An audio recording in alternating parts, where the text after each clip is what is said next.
dire en 2 mots qui vous êtes et ce que vous venez faire aujourd'hui à Pôle emploi. Alors bonjour, donc je suis consultant, formateur en accompagnement social et professionnel, directeur du cabinet B2C Projet et auteur de la méthode MAPI, méthode d'accompagnement et de pilotage des parcours d'insertion. Je collabore actuellement avec Pôle emploi pour la construction, l'élaboration d'une formation qui s'appelle Construire et conduire un parcours d'insertion en mode projet, qui est directement inspirée de la méthodologie MAPI. Cette méthode a été construite par 25 années d'expérience et de collaboration avec des accompagnants, que ce soit des accompagnateurs sociaux, professionnels ou sociaux, pour les réseaux d'insertion, en réfléchissant autour de la meilleure manière d'amener une personne à modifier sa situation durablement. Cette formation s'adresse aux conseillers Pôle emploi. Il s'agit de les sensibiliser à l'utilisation du projet de parcours comme outil pédagogique de l'accompagnement.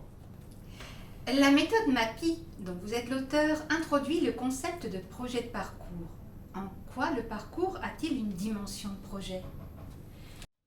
Alors, quand on est sur un territoire ou quand une personne commence un accompagnement, le projet de parcours est un outil très intéressant pour se fixer un cadre de collaboration entre accompagnants et accompagnés. De plus, souvent sur les territoires, il y a plusieurs personnes qui accompagnent le demandeur d'emploi. Par exemple, prenons un accompagnement GLO, où on va avoir une assistante sociale et un conseiller Pôle emploi qui accompagne la personne. Utiliser le projet de parcours comme l'élément tiers, comme le référent de travail autour duquel les professionnels et la personne accompagnée vont collaborer, permet de structurer l'accompagnement et d'aboutir au résultat. Et pour vous, dans l'accompagnement, seule la méthode est un élément maîtrisable. En quoi la méthode est-elle nécessaire à la conduite d'un parcours d'insertion ? Quand on fait un accompagnement, il y a énormément d'éléments qui rentrent en compte et de variables que l'accompagnateur ne maîtrise pas. Déjà, il y a l'histoire de la personne et son contexte, son environnement. Il y a aussi les institutions, il y a aussi les acteurs économiques. Donc en fait, l'accompagnateur, dans ce cadre-là, ne maîtrise pas grand-chose des événements extérieurs. Pour mener son accompagnement, ce qui est très intéressant, c'est de pouvoir au moins maîtriser la méthode. La méthode, c'est vraiment l'élément de référence qui va permettre à l'accompagnateur de se repérer, même quand il ne sait pas vers où la personne va pouvoir aller. Le premier avantage, c'est bien évidemment de ne pas réinventer le fil à couper le beurre. Il existe des expériences maintenant, il existe des travaux qui permettent d'avancer beaucoup plus vite dans l'apprentissage du travail, notamment pour les nouveaux arrivants. Le deuxième avantage, c'est un avantage, je dirais, plus collaboratif. Quand on a une méthode, encore une fois, et qu'on ne sait pas véritablement comment la situation va se dérouler, se raccrocher à une méthode permet à la fois de sécuriser l'accompagnant, mais surtout de sécuriser la personne accompagnée. Troisième avantage, c'est que si on partage la méthode et si plusieurs accompagnants qui travaillent autour de la personne ont les mêmes repères méthodologiques, bien évidemment, ça va favoriser l'avancement du travail et ça va, encore une fois, sécuriser la personne. Vous parlez de la nécessité de poser un cadre. C'est quoi et quand faut-il le poser ? Sur cette question du cadre, c'est une des valeurs ajoutées de l'accompagnement d'après moi. Pourquoi ? Parce que tout individu, pour pouvoir agir, a besoin d'être dans un cadre sécurisant. Et donc, la situation de précarité crée de l'insécurité. Poser le cadre, ça va permettre à la personne d'agir et donc automatiquement, l'accompagnateur doit créer les situations qui vont aider la personne à agir. Votre méthode comporte 4 phases, le diagnostic, le montage, la mise en œuvre et l'évaluation. Pourquoi est-il primordial de coupler la phase du diagnostic avec celle du montage ? Alors, quand on démarre un accompagnement, mais même quand on fait toute action, la tendance naturelle, c'est à partir d'une information, passer directement à la mise en œuvre. Information, action. Par exemple, une personne va avoir une information comme quoi on recrute dans un secteur, elle va avoir envie de postuler, voire de se former dans ce secteur.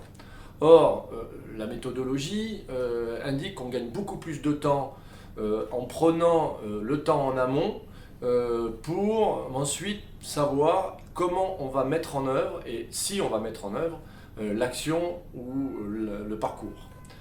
Donc, la question de ces 4 phases, c'est que ce n'est pas naturel, mais c'est plutôt grâce à la méthode que l'accompagnant va permettre à la personne de commencer son itération entre diagnostic et montage pour réfléchir aux meilleures conditions pour obtenir le meilleur résultat et bien sûr, en y réfléchissant, de pouvoir prendre la décision de passer à la mise en œuvre pour obtenir ce résultat.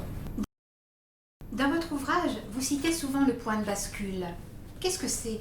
Donc le point de bascule, c'est le moment stratégique où la personne va changer, va passer de la situation A à la situation B.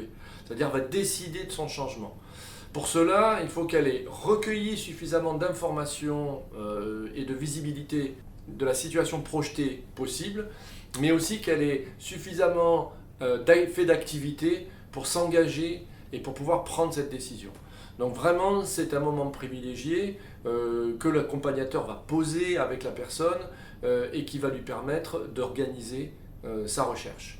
Vous évoquez les situations complexes et les boucles de causalité. Pouvez-vous nous en parler simplement ? Alors, ça va être compliqué, mais parce que la personne forcément est en situation, et nous sommes tous, dans des situations complexes.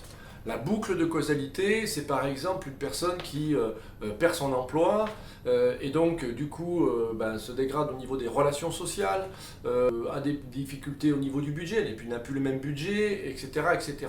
Donc la boucle, c'est aussi une boucle vertueuse, par exemple. La personne retrouve un emploi, reprend des relations sociales, voit son budget et ses financements augmenter, et donc elle est dans une façon dynamique, ce qu'on appelle une boucle vertueuse.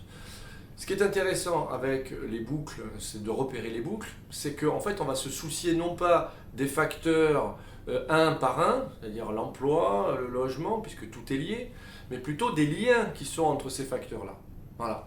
Donc en accompagnement, ce qu'on va proposer, grâce à l'analyse systémique, qui est un élément de la méthode, qu'on va utiliser dans la méthode, c'est que en fait, on va demander à la personne sur quel élément elle veut commencer à travailler, sachant que l'avancement sur un des éléments, par exemple l'emploi, va avoir un impact sur l'ensemble des autres éléments.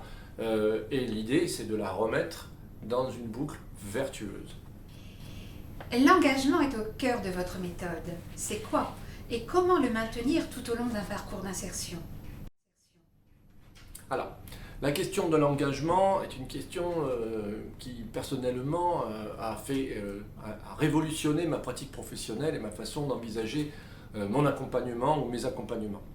L'engagement, c'est la capacité d'une personne à agir effectivement, donc à passer en conduite effective. Nous, on est basé sur les théories d'engagement, qui est une connaissance. Et qu'est-ce qu'elles disent, ces théories d'engagement ? Elles disent que, en fait, nous ne sommes conditionnés non pas par nos idées, mais par les situations dans lesquelles on va se trouver. Ces situations vont entraîner des comportements, et ces comportements vont avoir un impact sur la façon dont on se perçoit. Alors pourquoi c'est très important en matière d'accompagnement ? C'est parce que, justement, l'accompagnant ne peut pas agir directement sur les intentions de la personne, sur ses idées, mais il peut agir sur les situations pédagogiques qu'il va mettre en place, par exemple un accueil, un type d'entretien, etc.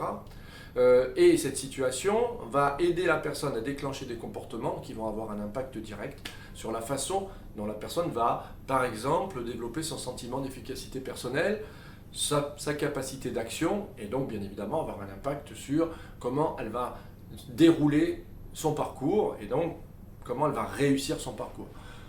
Alors, ce qui est intéressant sur la théorie d'engagement, c'est que en fait, ce qu'on sait, c'est que maintenant, c'est que l'engagement se crée. C'est pas un principe de base. C'est-à-dire, on ne travaille pas sur la motivation, mais le rôle de l'accompagnant, c'est de permettre à la personne de s'engager.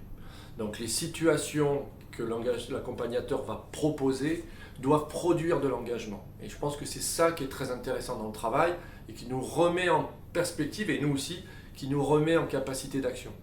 C'est-à-dire on peut agir sur les situations pour aider les personnes à s'engager, et c'est plus fort qu'adhérer, à s'engager dans leur parcours et donc à réussir leur parcours. Enfin, pour conclure, un conseil que vous souhaitez tout particulièrement partager avec Pôle emploi. La formation que l'on vous propose a été conçue pour aider les praticiens à reprendre encore une fois du sens, la capacité d'action et à utiliser le projet comme un outil de base, de référence pour inciter à la collaboration.